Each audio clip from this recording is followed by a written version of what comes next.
বঙ্গে এখন নির্বাচনী আমেজ, সঙ্গ ছাড়ছে না সন্ত্রাস, ষষ্ঠ দফায়ও সন্ত্রাসের রেশ অব্যাহত বিভিন্ন কেন্দ্রে।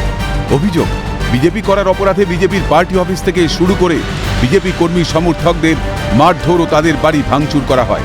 অভিযোগ ওঠে তৃণমূলের বিরুদ্ধে।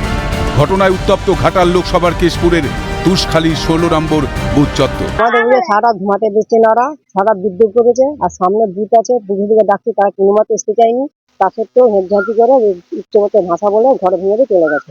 এসে শ্বশুরকে ডাকছে, না বেড়াতে তখন হচ্ছে ভাঙচুর করতে লেগেছে। দিয়ে হচ্ছে বলছে আগুন ধরি দে, দিয়ে বলছে কতগুলি বলছে না আগুন ধরাতে হবে না, পালিয়েছ।